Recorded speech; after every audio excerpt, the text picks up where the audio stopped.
Olá, bem-vindo, bem-vinda a mais uma aula prática de análises laboratoriais bioquímicas e hematológicas e hoje nós vamos falar especificamente sobre a determinação do tempo de tromboplastina parcial ativada. Nossa, professora, que nome comprido, o que é isso, né? Tromboplastina parcial ativada. Na verdade, faz parte de toda a cascata de coagulação, né? É o famoso KPTT. Então, quando nós fazemos um exame laboratorial de coagulação, normalmente se pede dois exames, o TAP e o KPTT, né? Então, nós temos ali o tempo, na verdade, de tromboplastina e o tempo também de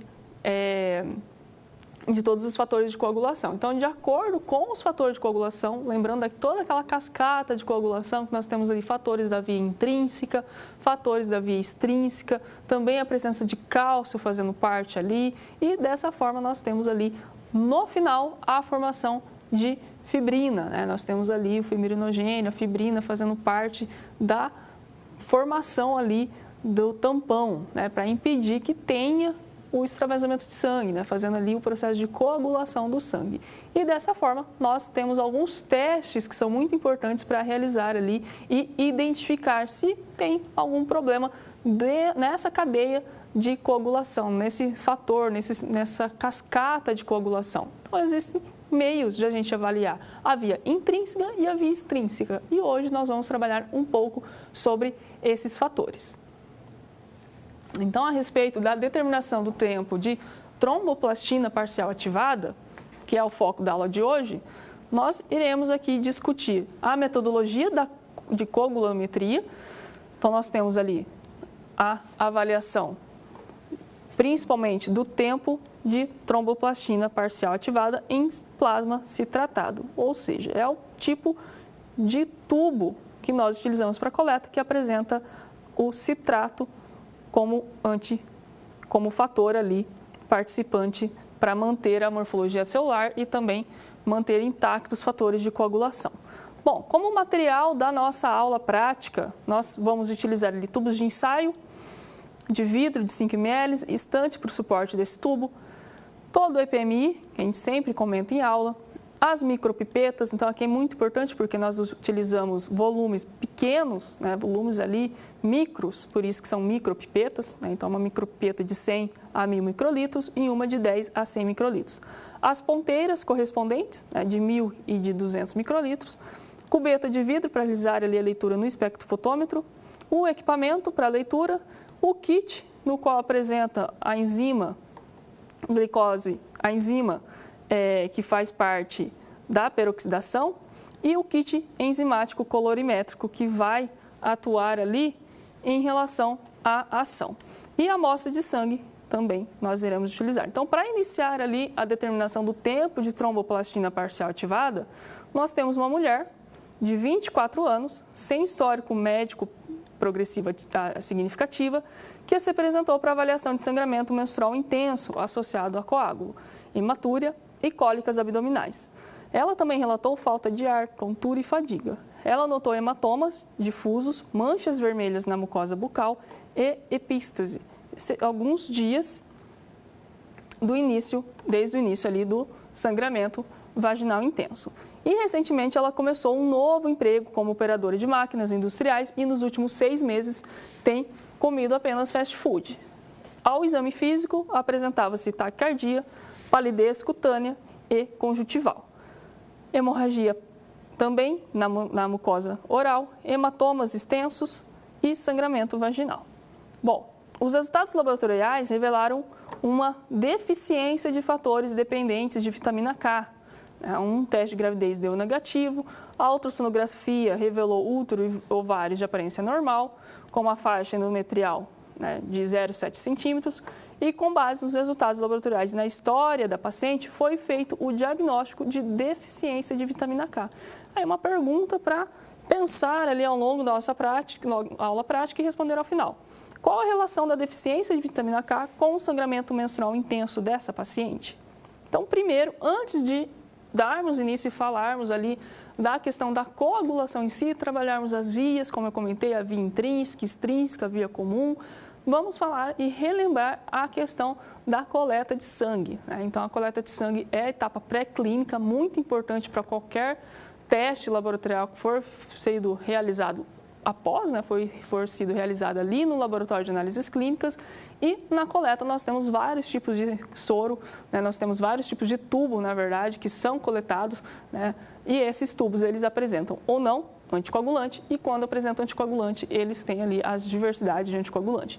Além disso, existe uma ordem também que é muito interessante em relação à coleta. Então, lembrando, né, o paciente vai lá no ambulatório, vai na coleta e chega com o exame. Então, nesse exame, nesse pedido médico, você precisa identificar os exames que foram pedidos e, de acordo com os exames, identificar qual é o tubo de coleta que será utilizado. Importante, né? Normalmente você vai utilizar ali 2, 3, mais de um tubo de coleta. E por isso é importante identificar e conhecer a ordem. Por quê? Para que não haja contaminação, né? E se houver contaminação, que isso não prejudique o teste laboratorial. Então, vamos dar uma olhada na ordem correta de coleta de acordo com os tubos. Então, aqui nós temos, de acordo com a ordem, o tubo sem ativador, né? Então, posso ter ali uma ordem, ou o tubo sem ativador de coágulo, né, para coletar o soro, depois seguido do tubo citrato, ou citrato e depois do tubo com ativador do coágulo, e logo em seguida o tubo com gel ativador do coágulo. Após esse tubo de soro, né, para coletar soro com o gel ativador, nós temos o tubo com heparina, seguido de TTA e, por fim, o fluoreto, né? Então, essa ordem é importante para que não tenha ali contaminação do resultado, para que não tenha influência do anticoagulante sobre o resultado que for analisado. E aqui nós temos um resumo da via intrínseca e da via extrínseca da cascata de coagulação. Então, em relação à hemostasia, então lembrando que hemostasia é toda alteração fisiológica que nós temos para manter ali a questão do sangue circulando sem extravasamento, principalmente. Então, por exemplo, imagina que ocorre uma lesão vascular. Através dessa lesão vascular, nós temos alguns fatores acontecendo. Após a lesão vascular, nós temos a vasoconstrição, a agregação plaquetária e os fatores de coagulação sendo ativados, né? E quando nós temos esses fatores de coagulação sendo ativados, é através dessa via, dessa cascata de coagulação. Então, em relação à via intrínseca, né? Então, na via intrínseca, nós temos a ativação em relação ao fator 12, que é convertido em 12A. Esse 12A é um fator que converte o 11 em 11A e assim por diante, né? E aqui, por exemplo, nós temos a presença do cálcio. Bom, na via de lesão tecidual de coagulação, que é a via extrínseca, nós começamos com o fator 7. E esse fator, ele é ativado em 7A e pelo fator tecidual, que é fornecido pelas membranas das células. E dessa forma, o 7A é utilizado ali para converter o 10 em 10A, né? Que daí já entramos na via comum. Por que via comum? Porque tanto a via extrínseca quanto a via intrínseca vai agir nessa via comum. Então, vejam, pela via extrínseca eu tenho o 7A agindo para converter o fator 10 em 10A, e pela via intrínseca eu tenho o fator 8A sendo utilizado para converter o fator 10 em 10A. E o fator 10A que vai agir ali como conversor da protrombina em trombina, que por sua vez converte o fibrinogênio em fibrina. E aqui é importante, por quê? Porque a fibrina, formando a fibrina polimerizada, que vai formar ali essa questão daquela rede de fibrinas para impedir o extravasamento de sangue, para ocorrer então a ativação da coagulação, gerando então dessa forma a hemostasia, né? Contribuindo para a hemostasia.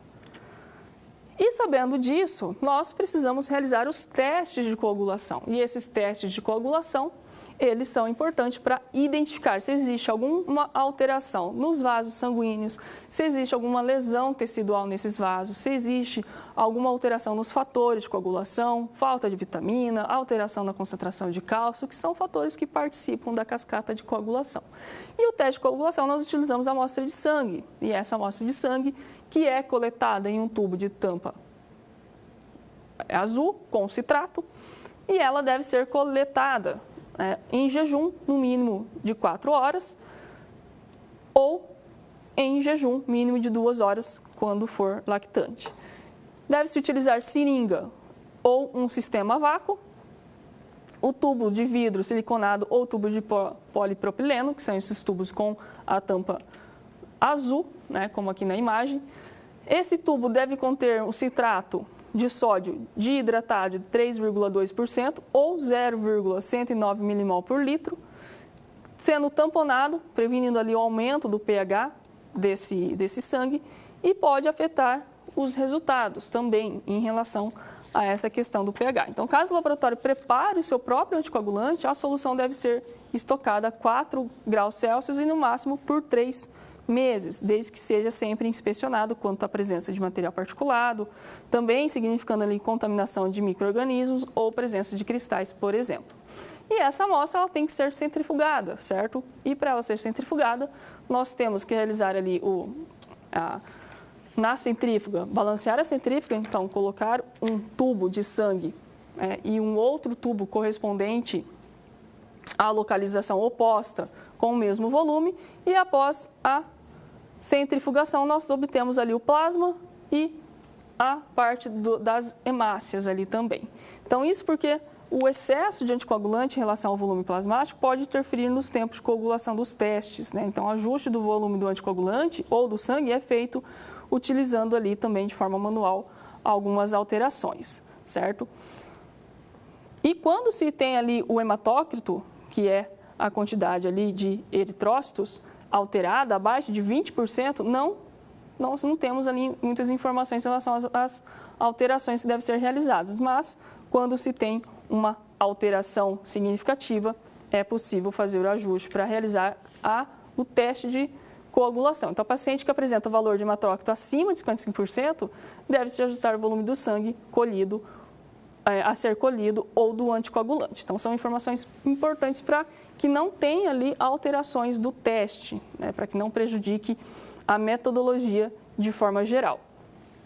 Então, dessa forma, nós temos ali alguns erros também pré-analíticos. Então, como eu já comentei a respeito desses erros pré-analíticos, nós temos várias etapas que correspondem à parte pré-analítica, né? Da mesma forma na parte analítica, lá no laboratório, né? No manuseio com a amostra, também em relação ao tempo, em relação ao kit, sempre ler a bula do kit, realizar ali o preparo de reagentes se for necessário, enfim, passo a passo ser feito de forma adequada para que o teste, para que o resultado final seja fidedigno e aí sim eu posso auxiliar o médico a fechar o diagnóstico desse paciente. Bom, em relação à parte da coleta e à parte da coagulação, como eu comentei da hemostasia, nós temos essa questão no nosso organismo. Então, o nosso organismo, por si, ele trabalha de forma natural, ele trabalha com um equilíbrio, na verdade, e quando ocorre uma lesão ou quando ocorre uma fragilidade dos vasos sanguíneos, por exemplo, eu tenho todos os fatores ocorrendo para que essa fragilidade ou para que esse extravasamento de sangue seja contido, né? Porque caso não for contido, nós temos as doenças que afligem ali, que causam alteração na coagulação. E essas doenças, por exemplo, eu posso ter um sangramento excessivo, como foi o caso da paciente mostrado no início da aula, né? Então, ela tem ali um sangramento excessivo, ela tem um sangramento vaginal há um tempo e foi verificar o porquê desse sangramento anormal, né? Por mais que se tenha ali a questão da menstruação, mas claro, é um período temporário, né? Não tem esse prolongamento. E caso tenha esse prolongamento, é muito importante verificar, porque pode ser sim indicativo de alguma coagulopatia, né? Que é alguma alteração na parte da coagulação do sangue.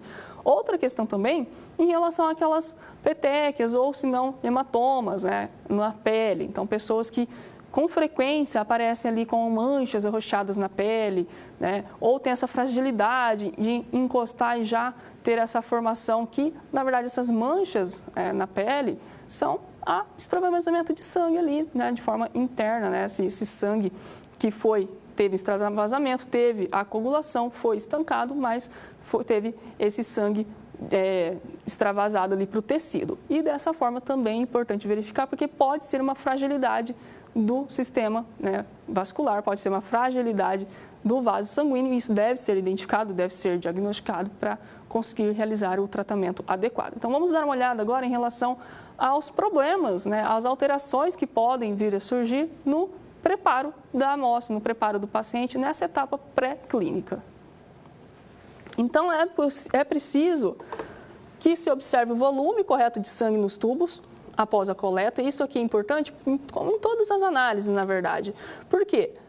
Existem questões, principalmente para crianças, no qual é difícil realizar a coleta e se faz a coleta de uma quantidade menor de sangue. E, por vezes, essa quantidade pode não ser suficiente para realizar o teste laboratorial. E a maioria dos tubos ele tem uma marca, principalmente quando é tubo a vácuo, né? O vácuo presente no tubo, ele já é indicativo de preencher esse tubo com a quantidade de sangue ideal. E a escolha dos tubos de coleta, como eu comentei, também é muito importante. Deve ser aquele tubo, né, se for a vácuo, de polipropileno ou de vidro siliconado, né, ou se for feito na seringa, a seringa com o anticoagulante específico, enfim. E dessa forma, ser feita a coleta de forma adequada, também realizar ali a ordem da escolha dos tubos, como eu comentei, de acordo com os exames solicitados pelo médico. Atualmente, a maioria dos laboratórios utiliza tubos de polipropileno contendo vácuo, suficiente para o volume de sangue desejado e, segundo a literatura, não promove malefícios à amostra. Na verdade, é o mais comum hoje em dia pela praticidade e também pela eficiência ali do trabalho feito na coleta. Em relação a estudos de agregação plaquetária, é recomendada a coleta do sangue com o de seringa. Então, algumas especificações, né, quando exige ali a coleta com seringa, mas normalmente com o tubo com um tubo a vácuo é feita a maioria dos exames. A homogeneização da amostra logo após a coleta é importante, né? Por quê? Porque no tubo de coleta, vamos imaginar o tubo a vácuo, ele tem o quê? Ele vai ter o anticoagulante lá presente. Quando você coleta a amostra, é importante fazer uma leve homogeneizada dessa amostra de sangue, né, desse tubo, para que se tenha a mistura desse sangue com o anticoagulante, para que não ocorra ali, talvez, a coagulação, né, não ocorra ali a alteração de algumas células e eu possa ali diminuir o resultado, né, o valor do resultado por ter uma alteração na minha amostra. Então, a leve homogeneização, também essa questão da homogeneização deve ser uma homogeneização leve, né? Não pode ser aquela homogeneização agitada, super rápida ou, enfim, que pode causar a lise das hemácias. Então, se você fazer como se fosse fazer um shake, né? Isso pode lisar as hemácias. E essa lise, essa ruptura da membrana das hemácias vai fazer que o conteúdo dessas hemácias, a hemoglobina e todo o seu conteúdo extravase, e isso pode interferir na análise, certo? Então, por isso, a homogeneização após a coleta, isso com tubo de EDTA, de heparina, de citrato, de fluoreto, enfim. Os tubos que apresentam anticoagulante no seu interior, é importante que se faça essa leve homogeneização logo após a coleta ali do paciente. E dessa forma, fazer a inversão do tubo de 8 a 10 vezes, evitando a formação de espuma, evitando também a lise. Observar a sequência dos tubos durante a coleta, para evitar a contaminação. E no caso de veias de difícil acesso, é recomendável o descarte do primeiro tubo e sempre com a anotação do pedido de exames do paciente para futuras interpretações. Porque eu posso ter ali também a questão da lise de algumas células ou até mesmo, né, em relação ao uso, né, de veias de difícil acesso, muitas vezes acaba sendo utilizada ali sangue arterial também, né, nessas coletas. Então, depende muito do acesso venoso, da dificuldade a esse acesso venoso que se tem no momento da coleta. Em relação aos testes de triagem, quanto ao tempo de tromboplastina e protrombina, né? A protrombina, ou TP, ou TAP também, né, nós podemos utilizar essa sigla, ele é sensível às deficiências do fator 5, 7 e 10, certo? Então, dessa forma, ele acaba avaliando ali a via extrínseca, especificamente.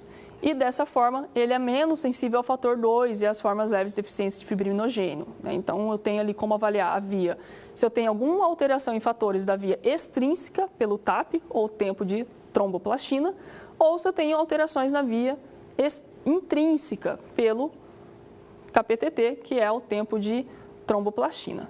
Enfim, mas o tempo de protrombina, ele é um reagente que geralmente denominado de tromboplastina consiste na mistura do fator decidual e de cálcio. E o fator decidual pode ser obtido através de várias fontes, como por exemplo placenta, tecido cerebral de porco, coelho, bovino ou outras formas recombinantes, como forma tecidual humana, enfim, esse que seria o reagente utilizado no teste de tempo de protrombina, no qual você avalia o tempo que demora para realizar a coagulação daquela amostra, utilizando os reagentes específicos. E o teste consiste na adição da tromboplastina cálcica, previamente aquecida a 37 graus, em banho-maria, ao plasma citratado. Então, você centrifuga esse plasma, centrifuga essa amostra, que foi coletada ali no tubo de tampa azul com citrato, coleta ali, retira o plasma e faz o teste com esse plasma, então a 37 graus. Então, a 37 graus, aquece o reagente de tromboplastina cálcica e a amostra. O tempo de coagulação de protrombina é obtido após a adição deste reagente ao plasma e observa-se a formação do coágulo. E a composição e a origem da tromboplastina interferem na sua sensibilidade e, por isso, os resultados de tromboplastina do mesmo paciente na mesma amostra pode variar de um laboratório para outro, isso de acordo com o reagente utilizado. E, em função disso, se criou um sistema também chamado Relação Normalizada Internacional, com o objetivo de padronizar esses resultados conforme nós temos ali algumas diretrizes. Em relação ao tempo de tromboplastina parcial ativada, que é o foco da aula prática, nós vamos avaliar então a via intrínseca. Então, é uma forma de identificar se existe alguma alteração nessa via, em algum fator, ou até mesmo em alguma vitamina, por exemplo, vitamina que pode fazer parte ali da ativação dessa via. É a sensibilidade para detectar as deficiências dos fatores 8, 9, 11 e 12, pré-calecreína e cinogênio de alto peso molecular, além das deficiências moderadas graves de fatores 2, 5, 10 e fibrinogênio. Então, a via comum, claro, vai ser avaliada pelos dois. Dependendo da sensibilidade do reagente, o tempo de tromboplastina parcial ativada pode ser mais sensível a deficiências do fator 8 e 9 e menos sensíveis às deficiências do fator 11 e 12 ou de outros fatores comuns envolvidos, da via comum. Então, a tromboplastina parcial, ou também chamada de cefalina, que é utilizada ali como reagente no tempo de tromboplastina parcial ativada, ela é incapaz de ativar a via extrínseca, que requer tromboplastina completa, isso é, o fator tecidual. E, por consequência, este teste não afeta ali o fator 7, Então, esse teste não vai afetar os fatores da via extrínseca, Então, nós estamos avaliando aqui os fatores da via intrínseca. E é usado como teste de triagem para detectar deficiências de fatores, como a presença de anticoagulante lúpico, e monitorar ali níveis de heparina não fracionada no plasma. Então, essas heparinas, como por exemplo as heparinas convencionais, são usadas clinicamente para profilaxia e tratamento de trombose venosa devido às suas propriedades anticoagulantes. Então, essa questão é importante porque existem pacientes que eles precisam tomar anticoagulante, Existem pacientes que têm uma propensão ali de acordo com comorbidade, até mesmo outros fatores, que podem tem uma propensão em formar coágulos, Uma propensão maior em formar coágulos. E a formação de coágulos ali na corrente sanguínea, nos vasos, pode levar a trombos, Então, esse coágulo formado ali na parede interna dos vasos, ele pode se deslocar. Esse coágulo deslocado vai ser transportado pela corrente sanguínea e ele pode se alojar no pulmão, ele pode se alojar no cérebro e aí podendo gerar ali as isquemias, pode gerar ali outras complicações. Então, dessa forma, é preciso monitorar esses pacientes, porque pacientes que tomam anticoagulante, são pacientes que têm uma propensão maior também, e em caso faça uma lesão ou for submetido a uma cirurgia, eles podem ter uma dificuldade maior em controlar o sangramento, Então, essa questão de estancar o sangue, de coagular esse sangue, de controlar, de manter a hemostasia é muito mais difícil em pacientes que fazem uso de anticoagulante. E nessa questão também, esses testes anticoagulante, TAP, PTT, eles são utilizados também para monitorar esses pacientes. Então, pacientes que fazem uso de anticoagulante, periodicamente eles precisam realizar esses testes, esses testes laboratoriais, principalmente o tempo de tromboplastina, para avaliar se de fato está dentro da normalidade, né? Se de fato aquela concentração de heparina é suficiente, por exemplo, se aquela concentração de anticoagulante está sendo benéfica, está sendo contribuindo ali para evitar a formação de trombos, ou se está causando alguma alteração, alguma alteração danosa em relação aos fatores de coagulação. Então, dessa forma, é um meio de manter ali o monitoramento desses tipos de pacientes e também contribuir para o tratamento e para a adesão, né, para a eficiência do tratamento desses pacientes. Então, em relação a essa questão da heparina, nós temos ali a cefalina, que também é denominada de substituta de plaqueta, a cefalina, que é um reagente utilizado no teste de tempo de tromboplastina parcial ativada, ela é composta por fosfolípides de origem animal ou vegetal e um ativador de carga negativa, como por exemplo a sílica, ácido elágico ou caulin. Aí, dessa forma, nós temos alguns reagentes ali que fazem parte do teste. E no caso do controle da heparinoterapia, né, que são os pacientes que tomam anticoagulante, normalmente a heparina, é importante realizar esses testes o mais rápido possível, né, então até 1 hora após a coleta. Então, dessa forma, são amostras também mais sensíveis, que precisam de um cuidado maior, para evitar ali a neutralização da heparina pelo fator plaquetário. Né? Então, exatamente pelo fato de já apresentar anticoagulante na corrente sanguínea, na amostra que foi coletada, esses pacientes têm também essa limitação do tempo, né, da coleta até o tempo de se realizar o teste.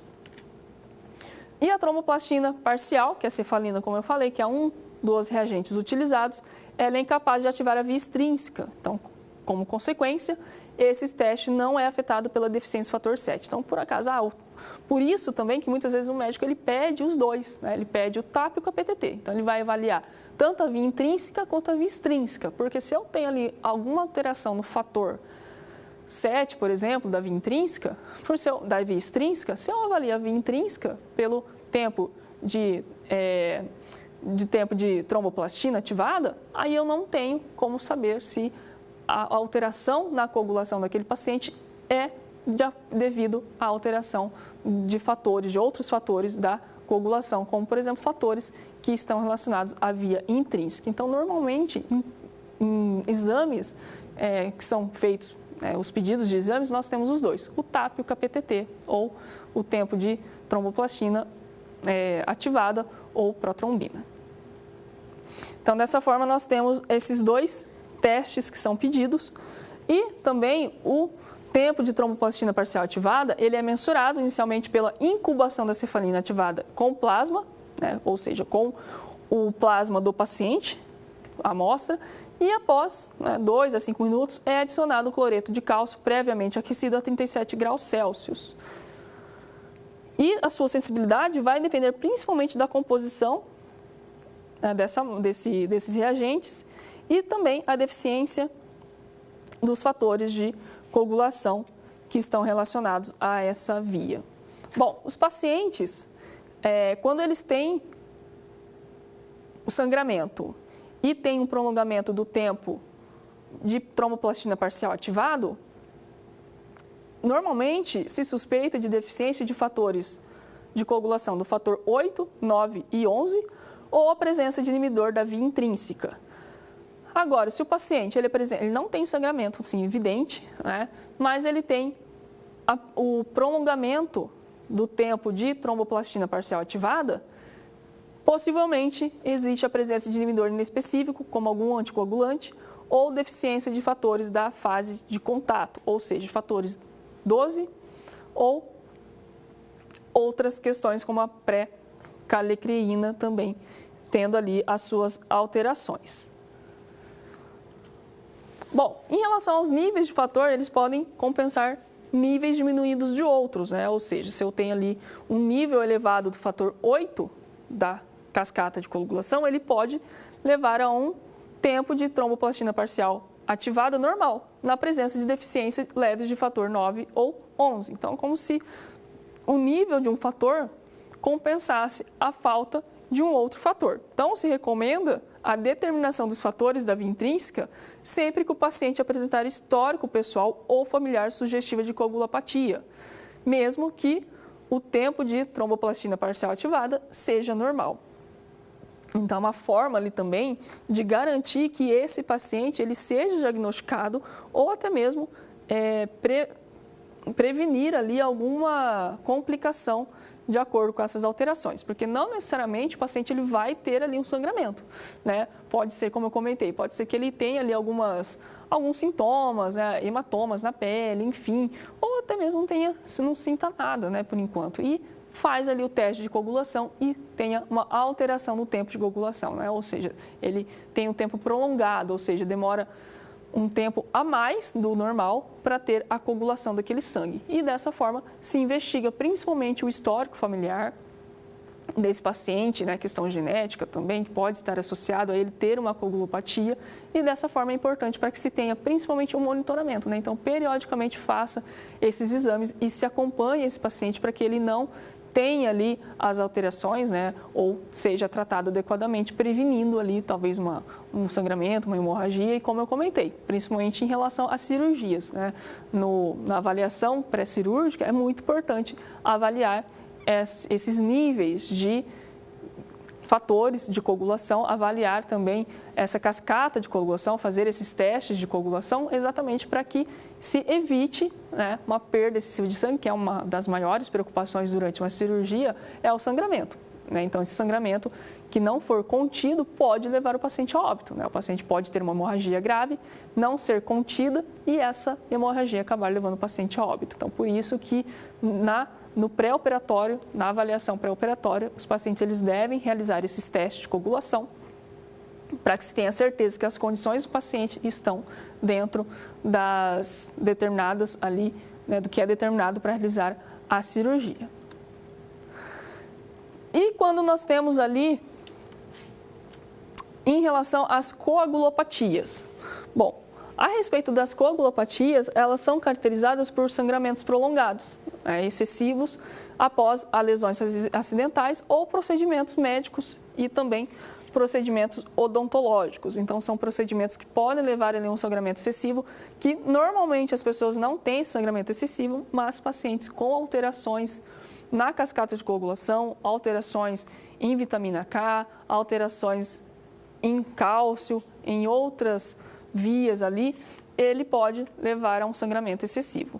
E elas se manifestam, né, em forma de sinais também, tem outros sintomas, como, por exemplo, as manchas roxas em consequências de batidas ou sangramentos nasais, sangramentos gengivais também, sangue presente na urinas e nas fezes, né? Pode indicar ali um sangramento interno, por exemplo, né? Principalmente se for um sangue nas fezes, as fezes mais escuras, né? Então, por exemplo, fezes mais escuras pode caracterizar um sangue na porção mais inicial do intestino, né? Então, pode ser uma lesão, um sangue que está ali sendo liberado, né, constantemente, e isso deve ser avaliado e pode ser uma lesão, né, ou pode ser uma lesão no qual se tem também fator de coagulação interferindo ali na não coagulação dessa lesão, na não cicatrização, por exemplo.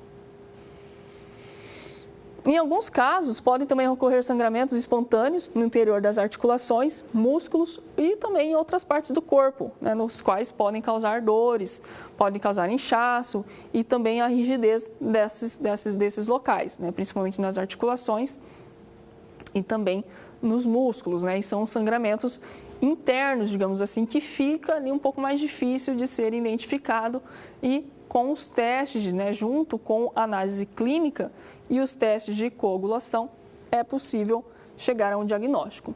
E essas coagulopatias, elas podem ser herdadas ou adquiridas, neste caso, devido a deficiências ou defeitos nas plaquetas ou nos fatores de coagulação, né? Então, nós também podemos ter ali uma deficiência na questão das plaquetas, uma diminuição plaquetária, e o surgimento pode ter relação com o uso de medicamentos antiplaquetários, né, que pode interferir na cascata de coagulação em relação à deficiência de plaquetas, ou anticoagulantes também, né, agindo ali na diminuição, na concentração de plaquetas séricas, que são tomados para profilaxia e tratamento de trombos, né, que eu comentei. Existem pacientes que fazem uso desses medicamentos, que têm ali uma propensão maior de formar trombos, que pode ali ter uma embolia pulmonar, um AVC, de acordo com a formação desses trombos e o deslocamento desses trombos pela corrente sanguínea. Então, dessa forma,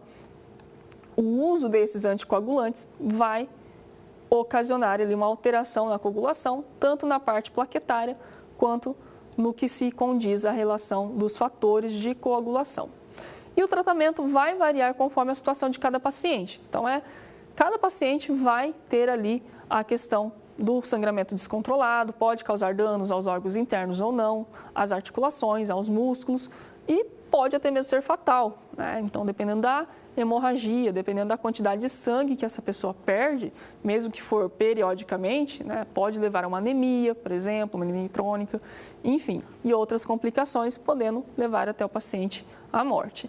E a fim de diagnosticá-las, os exames de rotina podem incluir ali contagem completa de células do sangue, então aqui entra a questão do hemograma completo e do leucograma, contagem de plaquetas e ativação de uma amostra de sangue periférico para medir o tempo que leva para formar o coágulo sanguíneo e simular outras situações. Então, aqui seria o teste do tempo de determinação do tempo de tromboplastina e protrombina, né? Entraria aqui. Então, são 3 testes que são pedidos: contagem de células sanguíneas, de plaquetas e o teste de TAP e KPTT.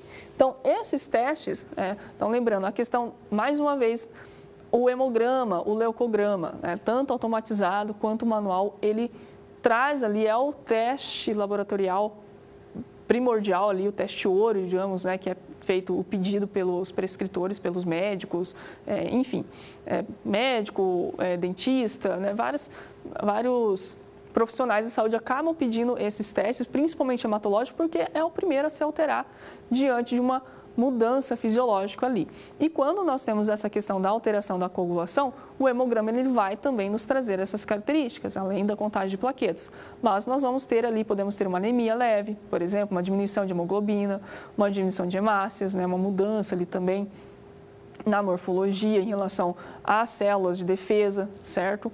Enfim, né, mudando ali também a questão da eritropoiese, da formação das células vermelhas, devido à falta o extravasamento de sangue, o sangramento, que vai diminuir a quantidade de sangue, vai estimular a medula a produzir essas células, né, de sanguíneas, né? Eu posso ter células jovens também ali na periferia devido a essa produção, essa necessidade de ter essas células periféricas, por isso que a medula acaba jogando ali para a periferia células jovens. Enfim, são várias alterações que, junto com a clínica e com outros testes laboratoriais, é possível chegar a um diagnóstico, certo? Então, agora nós vamos para o vídeo da prática, que vai mostrar a técnica de avaliar o tempo de coagulação, o tempo do fator de o tempo de tromboplastina parcial ativada. Então, aqui primeiro nós temos os 2 reagentes que são utilizados na prática. Então, a solução, o reagente 2, que é a solução de cloreto de cálcio, e o reagente 1, que é o ativador de contato ou a cefalina ativada. Então, o reagente 2, que é a solução de cloreto de cálcio, vai para o banho-maria a 37 graus Celsius, enquanto isso realiza a pipetagem das amostras. Então, ali eu faço um teste de 3 amostras, são 3 pacientes, paciente A, B e C.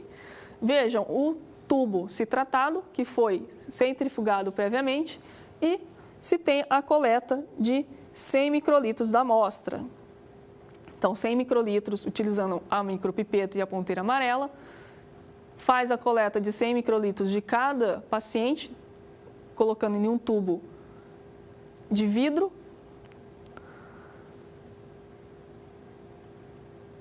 Observando também que a cada amostra, cada paciente tem a troca da ponteira para que não haja contaminação.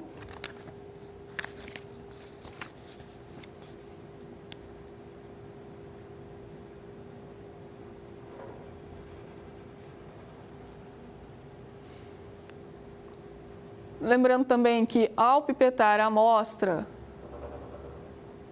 eu não posso pipetar nenhuma bolha, né, para que não tenha alteração, o volume já é pequeno, não um volume de 100 microlitros, isso pode alterar. E depois de pipetar 100 microlitros de cada amostra, essas amostras são colocadas também no banho-maria a 37 graus Celsius.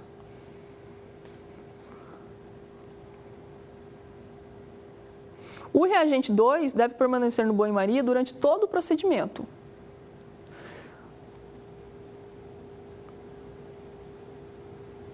Após 2 minutos das amostras no banho-maria, deve-se pipetar 100 microlitros do reagente 1. O reagente 1 é a cefalina ativada.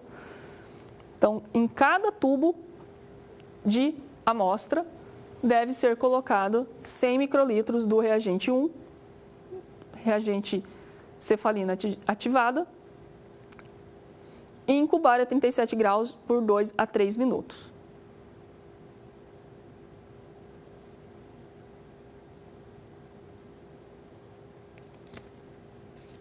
Então, vejam, ali estou pipetando o reagente 1 em cada amostra e voltando as amostras para o banho-maria, permanecendo de 2 a 3 minutos no banho.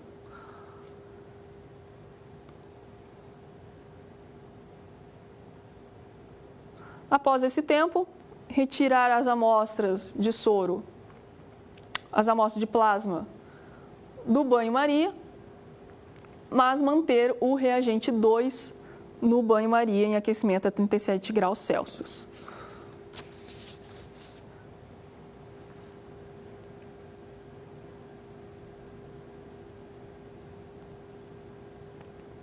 Então, agora, em cada amostra, uma amostra por vez, será pipetado 100 microlitros do reagente 2, que contém solução de cloreto de cálcio, e essa amostra com cloreto de cálcio pipetado, ela é colocada no banho-maria e retirada contando o tempo. Então, vejam, né, pipetando o reagente 2 na primeira amostra, 100 microlitros, e simultaneamente contando o tempo com o cronômetro, e a amostra é inserida no banho-maria e retirada, sendo agitada. Então, se coloca por poucos segundos, retira a amostra e faz uma leve agitação. E dessa forma, observando a formação de coágulo. Então, faz essa movimentação repetidas vezes, observando o cronômetro e observando o coágulo, a formação do coágulo. No momento que se forma o coágulo, se tem ali a versão, né, do plasma em coágulo, se para o cronômetro e ali se tem o tempo de formação do coágulo. Nós temos ali a determinação do tempo de tromboplastina parcial ativada. Então, veja que nessa primeira amostra, o coágulo foi formado, por se tratar de um plasma, então é um coágulo mais esbranquiçado, mas é bem visível esse coágulo, como se fosse uma geleia, né? Um coágulo bem maleável, e nós temos ali o tempo. Então, essa primeira amostra foi em torno de 35 segundos o tempo de tromboplastina parcial ativada.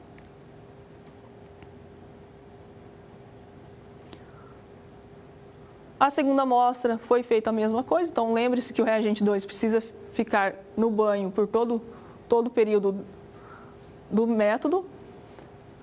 É pipetado 100 microlitros do reagente 2 na segunda amostra e o mesmo movimento é feito, né?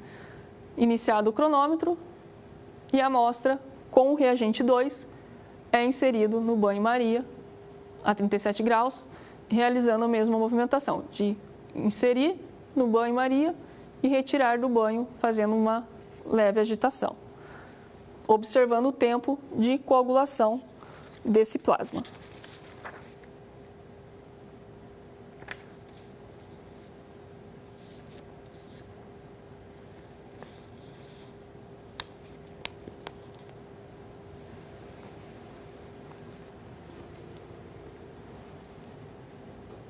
O tempo pode variar um pouco de um paciente para outro, lógico, isso depende muito da presença ali das alterações dos fatores de coagulação.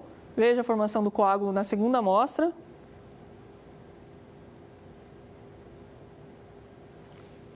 Aqui nós temos em torno de 42 segundos de tempo na formação.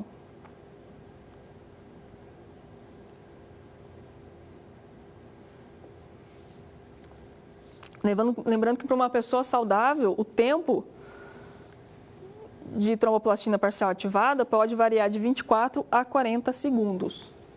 Acima disso ou abaixo, nós já temos indicativo de alterações. Então, aqui na terceira amostra, também a mesma movimentação com reagente 2, né, que foi pipetado, e a amostra sendo colocada no banho-maria e contando o cronômetro. Essa terceira amostra, nós teremos um valor mais alargado, né, um valor maior. Então, um tempo maior de tromboplastina parcial ativada, nós falamos que temos o prolongamento do TTPA, que é o tempo de tromboplastina parcial ativada. E esse prolongamento, acima de 40 segundos, é um indicativo de alteração, possivelmente alguma coagulopatia ou a presença de algum anticoagulante, né, sendo feito ali o uso de algum coagulante por esse paciente, por exemplo. Então, dessa forma, nós temos ali o prolongamento do tempo de coagulação.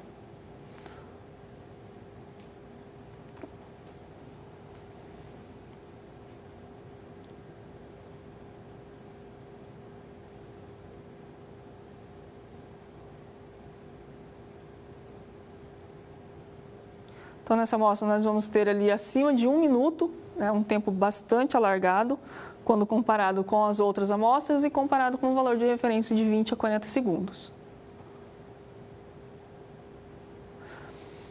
A questão também deve ser avaliada se essa amostra foi coletada de maneira correta, se foi feita a coleta em um anticoagulante correto, ali nós temos 1 minuto e 43 segundos. E a questão da coagulação também é importante, porque imagina que essa amostra eu fiz a coleta em um tubo com heparina. Então, com certeza, toda a questão ali vai ser alterada ou com outro tipo de anticoagulante e toda essa mudança no meu teste pode ser relacionado à coleta inadequada. Outra questão também, o tempo que eu demoro para realizar esse teste, né? Como que essa amostra é armazenada, se esse teste eu faço a coleta, quanto tempo eu demoro para realizar o teste, né? Então, tudo isso pode ter ali também uma influência no tempo prolongado do fator de coagulação. Em relação à nossa situação problema, então vamos dar uma olhada na resposta da situação problema que nós tivemos no início da aula. Então, qual a relação da deficiência da vitamina K com o sangramento menstrual intenso da paciente?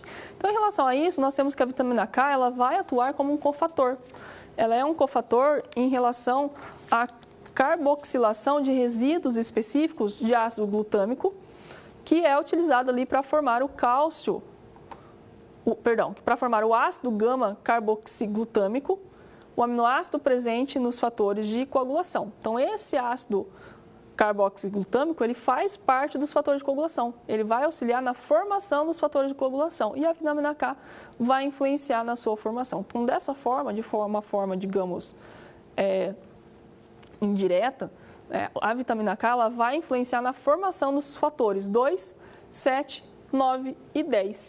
E esses fatores, o fator 2, 7, 9 e 10, ele está vinculado ali às vias, né, às vias extrínsecas, né, está vinculado ali à via comum também, em relação a esses fatores, principalmente em relação à formação do coágulo, né? Então, dessa forma, a deficiência de vitamina K vai interferir na coagulação. Então, a coagulação sanguínea, nós temos ali a transformação do fibrinogênio em fibrina, né, uma fibrina insolúvel, e a interferência de uma enzima chamada uma enzima trombina ou enzima proteolítica, que se origina da protrombina, que é o fator 2.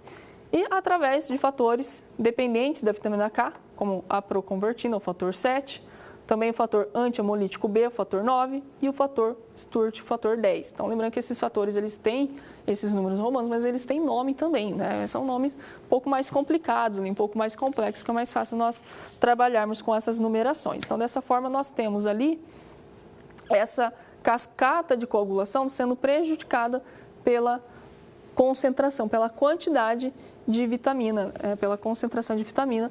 E claro que outros fatores podem interferir também, né? Então, por exemplo, um paciente que tem ali uma fragilidade vascular, ou seja, tem alguma alteração nos vasos sanguíneos, essa alteração também pode interferir, porque uma lesão interna, né, pode levar ali à ativação dessa cascata de coagulação, pode facilitar a formação de trombos, por exemplo, e nós temos a questão da formação de trombos facilitada e o uso ali dos anticoagulantes, o uso de medicamentos para impedir que esse paciente venha a ter uma complicação maior a respeito da formação desses trombos e levando ali uma embolia pulmonar, também um AVC, enfim.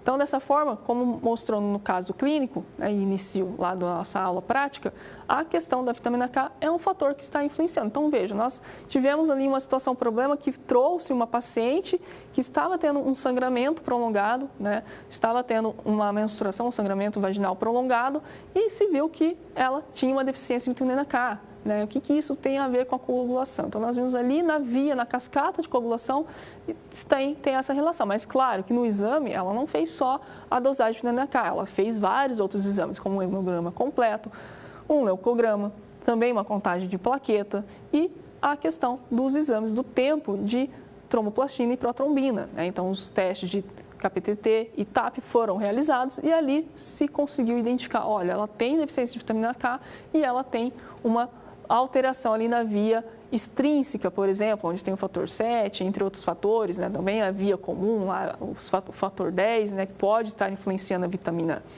vitamina K.